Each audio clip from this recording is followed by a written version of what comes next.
Assalamualaikum and a very good afternoon. So today, my group and I will be discussing and presenting on literary anthology, and the country that we chose is Singapore.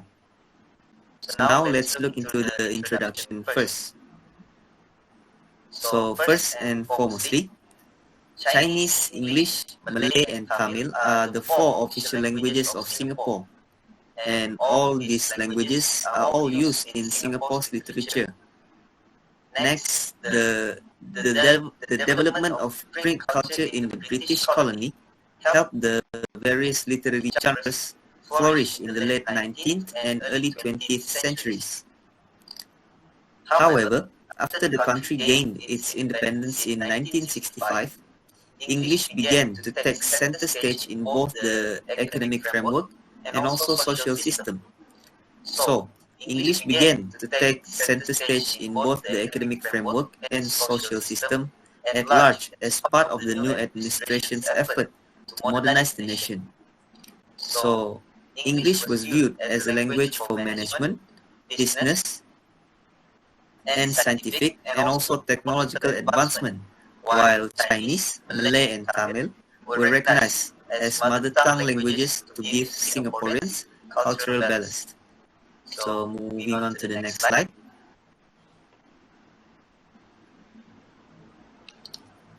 Accordingly, during the 1970s and 1980s, the readership and output of literature written in languages other than English hit a plateau.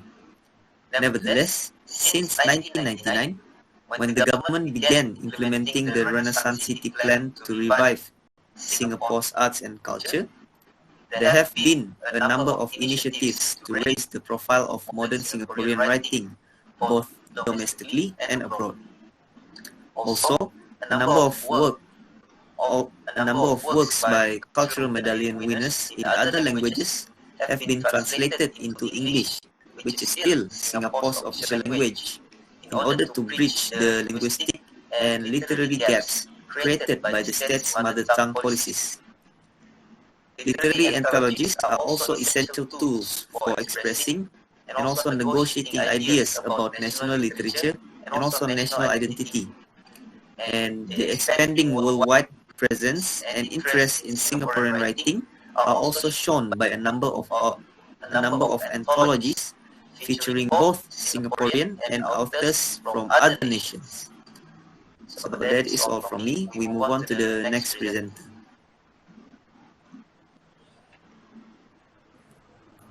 Okay, so my name is Natasha Asmawi. I will be presenting the first poem in our literary anthology, which is Singapore River. So this is the poem. The operations were massive, designed to give new life to the old lady. We cleaned out her arteries removed. Detritus and silt created a bypass. For the old blood, now you can hardly tell her history. We have become so health conscious, the herb can sometimes be troublesome. By Lizu Peng. Okay, next slide. Okay, so before we move on to the analysis of the poem, let's look at the biography of the writer, which is Lizu Peng. Okay, so Lizu Peng, or she also was known as Anne, was born in Singapore. And she was retired as Associate Professor in English Literature from the National University of Singapore, where she has taught for 32 years. And then she is the author of 8 collections of poetry. Some of that are Prospect of a Dream, Droning, Against the Next Wave, and The Brink of an Amen. So Lizu Peng has won numerous of awards, including the Singapore National Book Development Council Award for Poetry, and she has won this award for 3 times, and the Singapore Cultural Medallion for Literature, and more. Okay, so several of her poems have been set to music for choral performance by Singapore composer, which is Professor Bernard Tan. And in 2014, Lee was on the inaugural list of 108 women inducted into the Singapore Women's Hall of Fame that is established to honor the women who had made an impact on the nation. Next slide. Okay, moving on to the poem Singapore River. And this poem is published on 1991 by Li Zupeng. And this is a relatively a short poem, as the poem only consists of 2 stanzas. But by trying to read the poem from the perspective of the poet, we can see the emotion that the poet tries to convey from the reader. Okay, so the Singapore River poem serves tradition versus modernism as its central themes. It is because throughout the poem, we can see that the poet tried to convey how the modernism in Singapore can make the tradition fade away. Okay, that is the meaning of the poem. So this poem conveys on how the old river was changed to the new one, and it also implies that the river was once filthy and unhealthy by comparing it to a network of trees and by using the imagery of plucked trees. So in this poem, the poet represents Singapore River as an old lady that need a heart bypass operation, and the poet also claimed that the operation was designed to give a new life to Singapore. However, in the last stanza, the poet highlights that the fact the things in Singapore have changed, but at the cost of destruction of heritage, the rapid urbanization in Singapore can lead to the loss of the tradition. Okay, next slide. Okay, so the reason why we choose this poem as one of our literary anthology is because in the poet is trying to showcase Singapore into literary text. So although it is only a short poem, after reading it, we realize that this poem is trying to convey a message about the truth that happened in Singapore through the local lens. And then the poet also does a great job by comparing Singapore to the old lady, and it makes the reader realize that even though we can replace the old one with the new one, but the traditions and the memories there cannot be replaced. Okay, so I think that's all for me. I will pass to the next presenter. Alright, so moving on to our second poem, which is My Country and My People, by the same poet from the first one, which is Lee Zupeng. So I'm going to skip the introduction about the poet, and I also is not going to read the poem because so long and it has 6 stanzas, so I'm going straight to the next slide. Alright, so for the first stanza, it starts with my country and my people are neither here nor there. So in this line, the poet is actually talking about how the resident of Singapore, a mix of different culture, different societies and religion. So it is because during that time, Singapore has so many foreigners. So the poet feels like she is not at home because there are so many strangers in her country. The poet also expressed a comfort plus living with the foreigners. In line 3, she said, "No, in the comfort of my preferences." And at the end of this stanza, the poet mentioned that I came in the womb of babies, not guns. So the word guns in this line is actually referred to the war times. So she wants to tell the reader that she is born after the war times, and everything in this poem also is after the war time. Next, for the second stanza, the poet starts with saying that she is living in different situation than the other inhabitant of Singapore. So in this stanza, the poet describes the foreigner as devils because the Singaporeans actually hates being dominated by another nation, and that they despise foreign nation which encroaching on their land.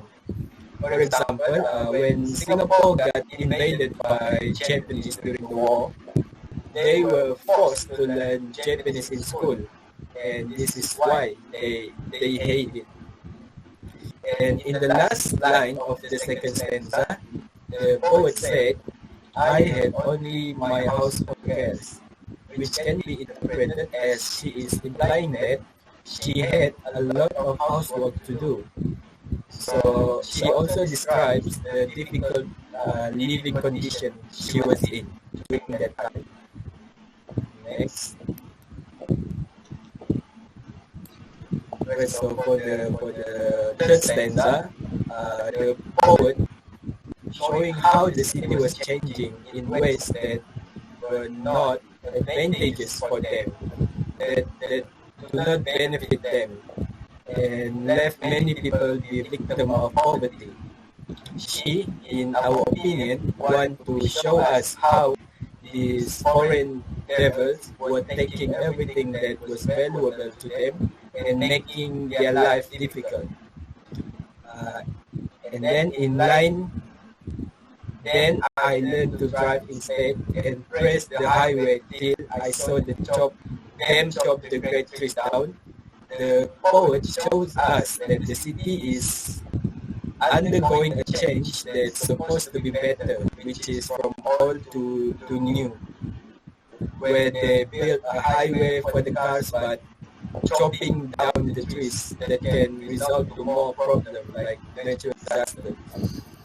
And in this stanza, we can imply that Singapore new residents are attempting to eradicate the war's traces and rebuild the city-state.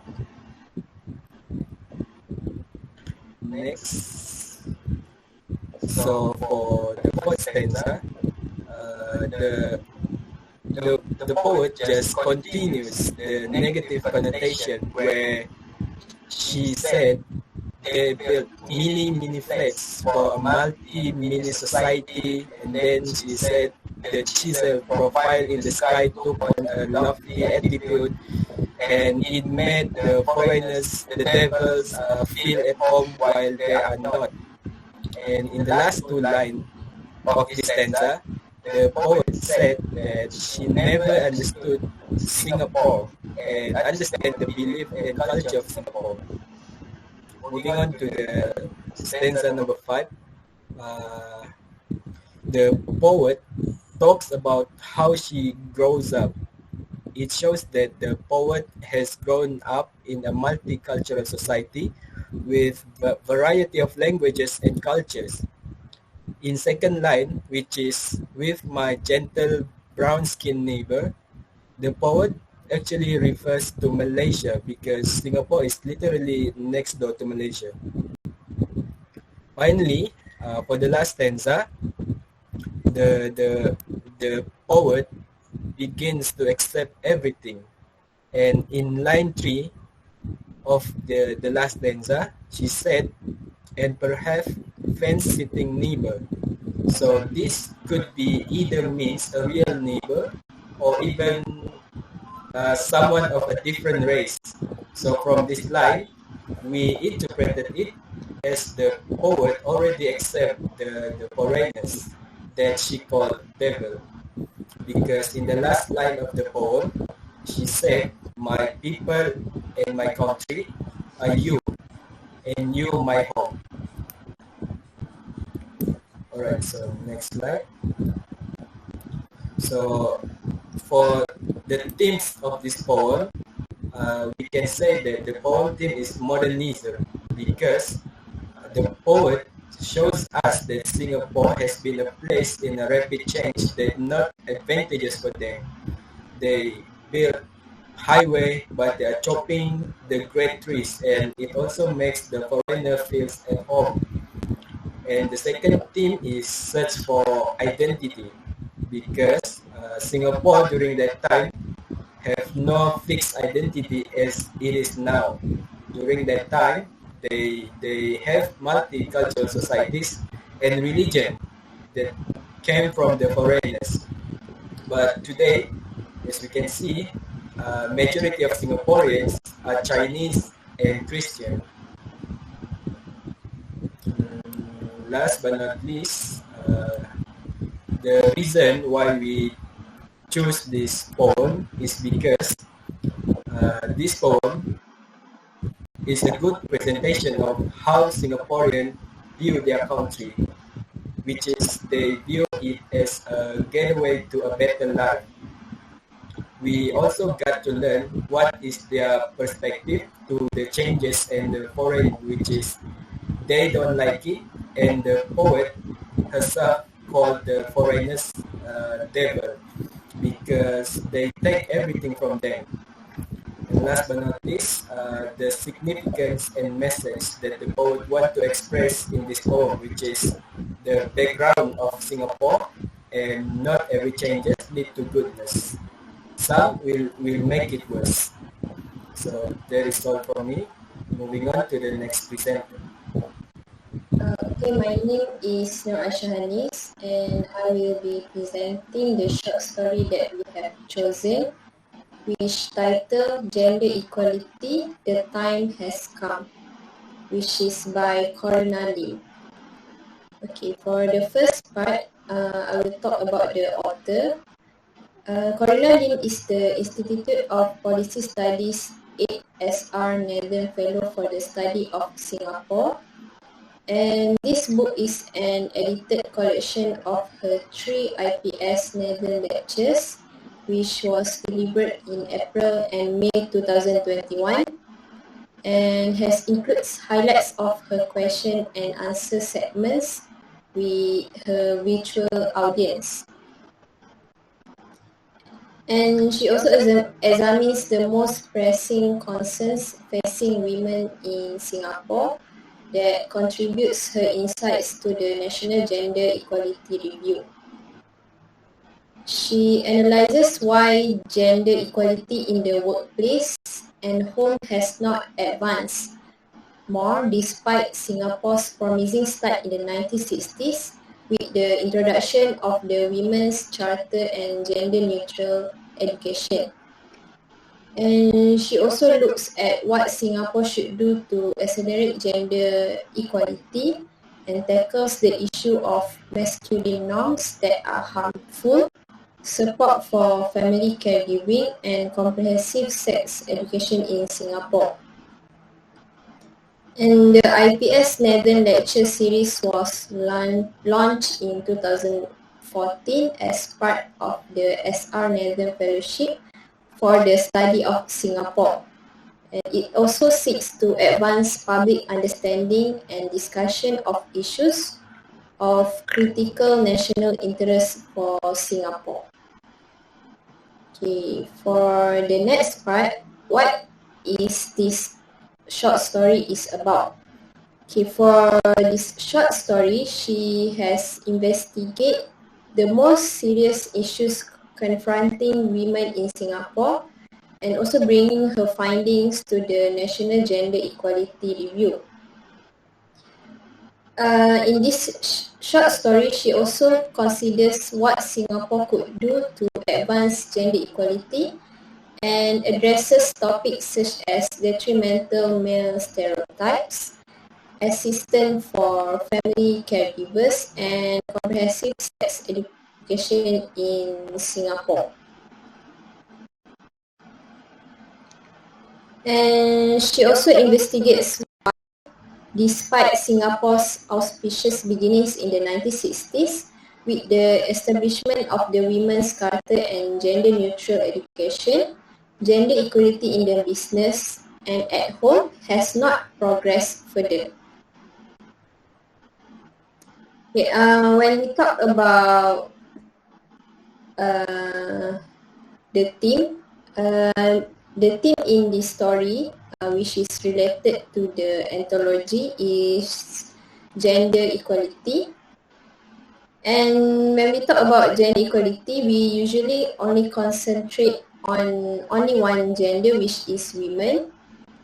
We only talk about women's growth, violence against women, women in leadership, and other topics. However, we rarely talk about male norms. And in this short story, women are seen as natural caregivers, frequently confined to the house. And the author said that these ideas is still exist in Singapore, where the majority of women work. For example, if a couple has children, women are expected to include it into their work decisions.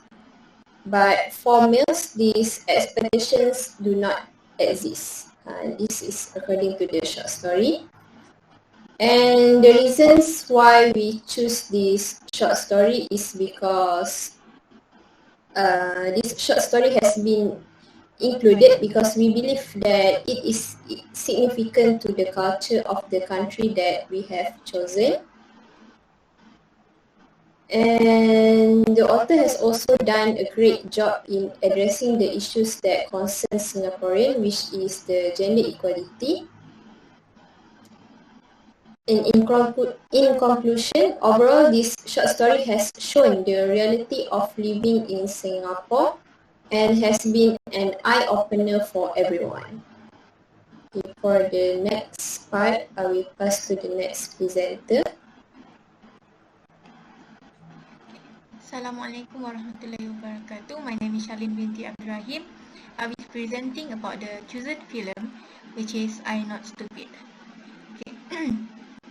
I Not Stupid is a Singaporean comedy film directed by Jack Neo that was released on cinema in 2002. The film earned Singapore's second highest box office sales and collected over 3.9 million Singapore dollars. Jack Neo was inspired to create a film about the youth after watching a movie with his wife. He later found out about the issue in the education system in Singapore and the negative consequences on the students, hence becoming the main issue that is portrayed in the film. The film also emphasized the culture of Singaporeans, such as the education system and the social attitudes. The film represents the society of Singapore that also shows the conservative sides of the culture. I Not Stupid tells the story about the 3 primary 6 students that are struggling not only with their education but also personal life as they are being placed in EM3, which is deemed as the lowest academic performer. Throughout the film, it can be seen that they, being the EM3 students, are being ostracized by both the peers and society. In this film, Jack Neo truly represents the pressure that the youngsters nowadays face. The film also reflects how parents often put more pressure on their children's education while being oblivious to the other significant skills such as drawing and etc. Next slide. Okay, the reason why we choose this film. One of the main reasons why we choose this film is because it portrays a clear representation of Singapore culture, as it touches a lot of issues in Singapore such as education system, the use of Singlish, corporal punishment, and the extreme submission to authority. We also believe that the film I Not Idiot is the best to represent the central themes of the modern Southeast Asian literature, such as conservatism. Moreover, the film also plays a huge role in the changes in Singapore education system, as it serves as a wake-up call to the public and sparks some discussion over the public about the topic. Moreover, we also stumbled upon many comments that recommended the film for students and parents to watch it, as it served as a wake-up call for the parents to be able to understand their children more. In addition, the film is also received great reviews and feedback from many viewers. Next, the reason why the film is significant to Singapore. Okay, first of all, this film pinpoints the significance of the education system that only emphasizes the importance of English and mathematics. In Singapore, students are pressured to master English and mathematics subjects, and there is insufficient focus on creative thinking. They are often criticized for being too specialized, rigid, and elitist, and burdening and pressuring both the student and the parents.